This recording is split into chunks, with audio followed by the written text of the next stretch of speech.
Today we're making Dakgalbi Spätzle. Los geht's! Dakgalbi originates from Korea, or South Korea I should say, and it's chicken stir fry with vegetables with some gochugaru and gochujang, which I'll go into later. And also I'm making it with Spätzle, which is a type of German pasta, although it's not really pasta, it's a mixture between a dumpling and pasta with a lot of egg in it. So it's egg, flour and salt. But first off, we'll start off with my tofu. So normally this Dakgalbi has chicken in it, but I'm using tofu because I'm vegetarian. So we'll first start off with the soy sauce. So it needs about 1 tablespoon roughly for the marinade for the tofu. And that's probably about 1 tablespoon, so we'll go with that. Next up, I'm going with the golden syrup. So this will be about 1 tablespoon roughly, but I just can't be bothered to measure it out. You could use sugar instead, for example. That's about right. And now we'll go on to this gochugaru, which is quite difficult to get, but if you've got some Asian specialty stores, then you should be able to hopefully get it, but you can't get it at a UK supermarket, for example. So I'm going to add about 3 tablespoons of this. So it's kind of like sun-dried chili powder. So it's got quite a unique flavour apparently. I've never cooked with it before, but you could use normal chili powder, but that wouldn't really be the same. So I would recommend using gochugaru if you have it available. That's about enough. Apparently it's quite mild, so it should be okay. And then next up I'm going on to the curry powder. So this is optional as well. Actually no, it's, everything else you need to add, but the curry powder is definitely optional. I'm going to add about 1 teaspoon of this. And this is from Sainsbury's, not that I like to advertise supermarkets. And I will now go on to the gochujang chili paste. So this apparently has got sticky rice and then also fermented soybeans, and I think it's got the gochugaru apparently, and it's called gochujang. You can find this at UK supermarkets, but I got it from the same small store I found. So about 1 tablespoon of this. It's dead sticky, as you can tell from the sticky rice. I'm tempted to try it, but it's probably not that nice by itself. So lastly, before I go on to the tofu, I've got some garlic and then ginger, which I've crushed using a pestle and mortar. I've added all my garlic and ginger. This Dakgalbi dish originates from Chuncheon in South Korea, and I found it quite interesting. So it originally came about after the Korean War. So Chuncheon was almost completely decimated during the Korean War, and then in the 1960s, I'm adding my tofu now, and this Dakgalbi dish originates from Chuncheon, which is in South Korea, so it's in the northern part of South Korea. And after the Korean War in the 1950s, during the 1960s, there was this restaurant who usually sells pork stir-fry dishes, but one day they thought, let's try something new, and they added chicken, for example, because it's a lot cheaper. And then it became a very popular dish during the 1970s, apparently, especially among students. So I'd say it's a very nice hearty dish, and a good German word for this is bodenständig. So I'm going to leave this in the fridge just to marinate for like about 8 hours or so, but you could do it for like 30 minutes. But we'll next move on to the Spätzle in the evening. So we're 8 hours into the future, so with my tofu, which is technically not Dakgalbi because it's got no chicken in, I thought let's add some apple juice because I was inspired by some YouTuber. I'm going to add about 100 ml of this, but I'm not going to measure it out. And this hopefully will make it a bit fruity and a bit sweeter as well. And stir that in. So now I've finished stirring my tofu, and we'll move on to the Spätzle. This originates from Baden-Württemberg and also parts of Bayern. So here I've got about 3 eggs which I've beaten. So eggs, egg whites, and then also egg yolks. And I've got 180 grams of plain flour which I've sifted with nutmeg and also salt, and I think that's it. But anyway, we'll start off by adding this flour slowly. The Germans tend to not add any milk, but I might add a bit of milk towards the end, and I'm trying to also use an electric whisk later in the kitchen because this needs to have bubbles in it apparently. I have made this quite a few times, but the issue is that quite a lot of the time it ends up a bit mushy, so that's what I need to look out for. And interestingly, Spätzle originates, well, the name came from the 18th century, I believe, and Spätzle means little sparrows, so in German Spatzen are sparrows. There's a really cool phrase in German, which is lieber den Spatz in der Hand als die Taube auf dem Dach, which means that it's better not to be too ambitious, but settle with what you've got, otherwise you could end up über das Ziel hinausschießen, so ending up where you're a bit too over-ambitious that you fail. But yeah, that's quite interesting, and as you can see, it's not really mixing very well at the moment, which is why I'll end up using an electric whisk, which I'll probably do in a minute, but you'll see me adding the rest of this flour first. And one important thing to note is that you need to leave this for 30 minutes once you've formed your dough, where it's got nice bubbles as well to make it more elastic, basically, and for the gluten in the dough to relax, so to say, which means then it's more moldable through the Spätzle device.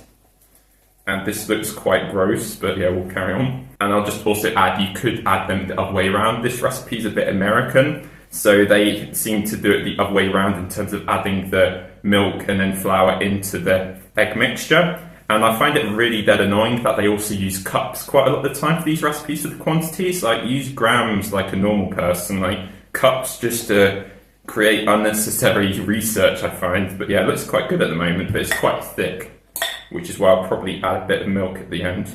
And in Germany they use sparkling water for this as well, which is a bit weird, but that's the Germans for you.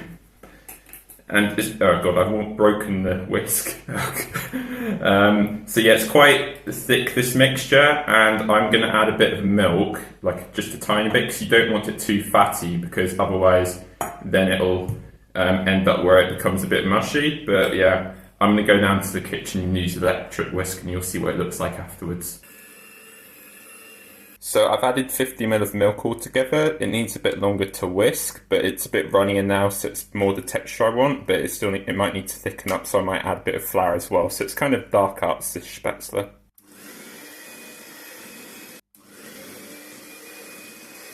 As you can see here, now we've got some nice bubbles, so it needed only about 2 to 3 more minutes mixing. So as you can see, it's fairly thick, but not too thick, and then we'll leave that for 30 minutes. It'll be a bit more elasticy, and then cook it later.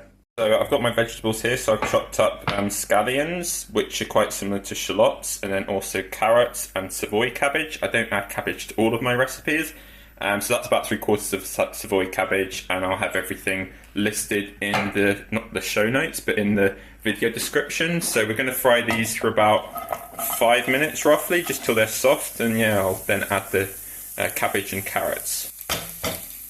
Like, it's literally stuck to the bloody wooden board. Onions are softened now, as you can see, and I've added a bit of salt and pepper just for seasoning. I'm going to now add all my cabbage and also carrots. It's quite difficult, as you can see, doing it with just one hand. And then I'll obviously add the rest in a sec, and I'm going to add a bit of boiling water as well.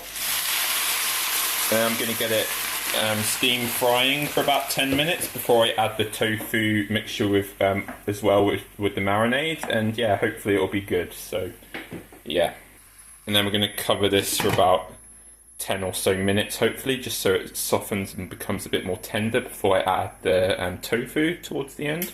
So it's been about 10 minutes now. As you can see, I've also turned up the heat slightly, and the carrots and cabbage have softened a bit. So now I'm going to add the tofu mixture, which is really nice, with the gochujang and gochugaru. It's quite a thick mixture, as you can see, but I'm going to go with that and get it nice and mixed in. So I'm going to add a bit more apple juice now, just so it's a bit thinner, but not too. So that'll be roughly 200 ml altogether. So this isn't a very traditional Dakgalbi, especially as it doesn't have any chicken in, but it should hopefully taste nice. So I'm going to leave this for about 10 or so minutes, just steam frying, just to hopefully become a bit more spicy and aromatic, hopefully, we'll see. Okay, so this is how the vegetable tofu mixture is looking if you come in a bit closer. So that's done, but we'll just keep it on a low heat, and then add the cheese at the end. So we're adding Emmental, which Koreans don't add that to their Dakgalbi. I've forgotten the name of the dish, but we'll move now onto the Spätzle. So in here I've got boiling water with a little bit of salt. This is the Spätzle maker, so it goes across like this just to create the small little sparrows, so the Spätzle. And I've never done it completely by myself, so this might go wrong. And as you can see, the water's boiling now. So this has had over 30 minutes, so it's quite thick and glutinous, I'd say. And then I'm gonna try and do some good multitasking here.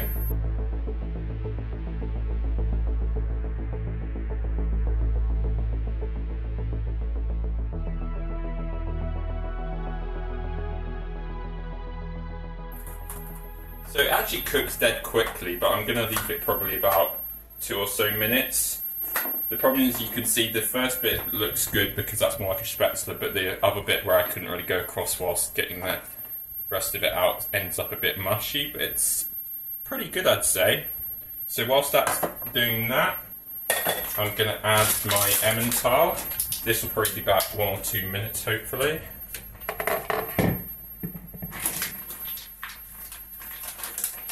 So you don't need to grate this. So this is a Swiss cheese which melts really nicely and is used quite a lot on Spätzle and also fondue for die Leute aus der Schweiz. Ne? So we'll add a bit more of that.